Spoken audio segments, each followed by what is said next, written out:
네, 김상조 공정거래위원장이 지난 21일이죠. 삼성물산과 제일모직의 합병과 관련해 기자회견을 가졌습니다. 기업의 구조에 대한 개혁적 입장을 다시 한번 밝혔는데요. 국회에서도 기업의 구조 개혁과 이 공정 경제를 위해서 움직이는 사람이 있습니다. 국민의당 최이배 의원과 함께 이야기 나눠보겠습니다. 네, 안녕하십니까? 안녕하세요. 네. 일단 의원님께서 발의하신 공정거래법 개정안, 여기에 보면은 기형적인 지배구조를 좀 개선하기 위한 그런 내용이 담겨 있다고 하는데, 일단 이게 어떤 내용인지 좀 듣고 싶고요. 그 다음에 정무위, 지금 소속돼 계신 정무위에서도 이 지주회사의 본래 취지와 관련돼서 좀 어긋난 사례들이 발견된 보고서도 있었다. 이런 두 가지 질문 먼저 드리도록 하겠습니다. 제가 이제 발의한 법안 내용은요. 공정거래법상에서 지주회사 제도가 있는데 아시다시피 지주회사는 이제 맨 위에 모회사가 있고 그다음에 이제 자회사, 손자회사, 그다음에 뭐 증손자회사가 있다면 그 출자 구조가 굉장히 단순한 피라미드 형태로 이루어집니다. 그래서 이제 지주회사의 제도가 좋은 게 이런 복잡한 지분 구조를 만들지 않고 또 그럼으로써 계열사 간에 어떤 문제가 발생했을 때 다른 계열사로 옮겨가지 않게 하는 그런 효과가 있는 겁니다. 그래서 이제 지주회사 제도를 그런 취지로 도입을 했는데 몇몇 그 그룹의 계열사들이 이 자회사가 손자회사를 하나만 지배해야 되는데 이 두 개의 자회사가 손자회사를 동시에 지배를 함으로써 지주회사의 취지에 어긋나는 복잡한 지배 구조를 만들고 계열사 간 위험을 전이시킬 수 있는 그런 기형적인 지분 형태를 가지게 되었습니다. 그래서 이거를 개선하고자 제가 다시 그 법의 허점을 보완하고자 단순한 지배 구조를 만들 수 있게 한 회사가 한 회사만을 지배할 수 있도록 하는 법안을 제출했습니다. 지금까지 그런 기형적인 지배구조의 대표적인 그룹이 CJ였습니다. CJ 제일제당이 KX 홀딩스를 통해서 이 대한통운을 이 두 개의 지주회사가 대한통운을 지배하는 그런 구조를 갖고 있었는데 개선한다고 합니다. 이거를 올바른 방향이다 이렇게 보십니까? 일단 뭐 지분 구조를 단순하게 해소한다는 것은 바람직한 방향이라고 생각합니다. 근데 조금 역사를 거슬러 올라가면은요, 대한통운이 처음 그 시장에 매물로 나왔을 때 CJ가 인수를 하려고 했고, 당시에 이제 그 40% 지분을 한꺼번에 인수하기를 해야 되는데 그때 한 회사가 그만큼을 다 인수하기가 이제 부담스러우니까 당시에 아까 말씀드린 이제 허점을 이용해서 그 CJ 제일제당과 그다음에 KX 홀딩스라는 두 회사가 동시에 20%의 동일한 지분을 이제 인수를 해서 그 그룹이 이제 대한통운을 이제 지배권을 확보했었는데요.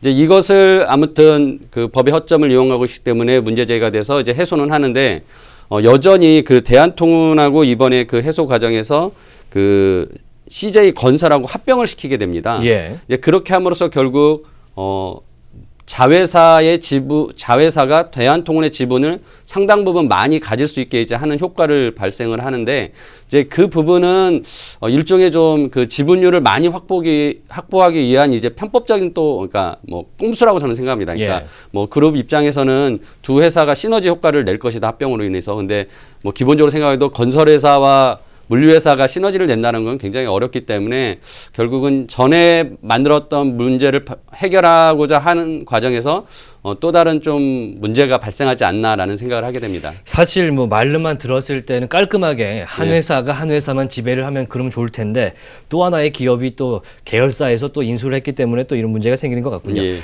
방금 전에 CG를 통해서 나왔는데요. 공정위나 뭐 정무위의 국회 정무위 자료를 보면요. SK라든지 대교홀딩스, 한진중공업홀딩스 이런 것들도 똑같은 이 기형적인 지배구조를 가진 걸로 지금 나오고 있습니다. 이런 지배구조, 기업들에서 자진해서 좀 개선해 나갈 가능성이 있을까요?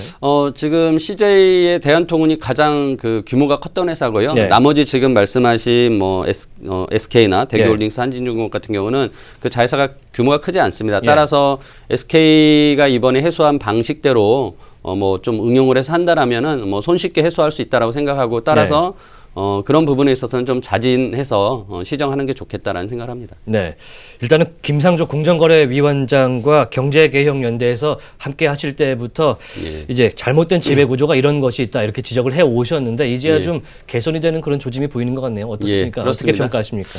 특히나 이제 김상조 공정거래위원장이 이제 재벌들을 하고 이제 면담을 통해서 시간과 기회를 주겠다. 자진해서 시정을 해라. 라고 했고 그런 거에 조금씩 화답을 하고 있습니다. 그런 면에서는 이제 긍정적이라고 생각을 하고요. 다만 이 과정에서 제가 우려하는 것은 예전에도 이렇게 재벌 개혁을 위해서 노력하는 공정위가 있었던 반면에 또 일자리나 고용과 또 투자에 대한 것을 또 재벌들에게 어떻게 보면 부탁을 하는 그런 이제 또 정부의 그렇죠. 예. 그런 입장이 있었기 때문에 그게 충돌되어서 제대로 이루어지지 못했거든요. 재벌 개혁이. 그래서 이번 정부에서는 정확하게 재벌 개혁 먼저 우선적으로 좀 진행하면서 재벌을 개혁의 대상으로서 명확하게 인식하고 갔으면 좋겠다는 생각입니다. 일단은 취임 초부터 시간을 주겠다 이런 식으로 나왔고 얼마 전에는 삼성 얘기를 하면서도 소송도 불사하겠다 이렇게 얘기했던 것이 김상조 공정거래위원장인데 아무튼 간에 이런 지배구조 개선이 좀 확실하게 이루어졌으면 하고요. 태광그룹 얘기를 좀 해보겠습니다. 네. TCS를 위시로 한 3개사의 합병 계획을 공시했는데 뭐 뉴스에는 한 개사로 깔끔하게 합병이 된다 이렇게 나왔지만 그렇지 않은 것 같습니다. 어떻게 보십니까? 제가 예전부터 그 한국 지배구조 펀드를 이제 자문을 하면서 이 태광그룹의 지배구조 문제점을 계속 문제시 해왔고 그런 과정에서 이제 이호진 회장이 지금 현재 이제 영어의 몸까지 된 상황입니다.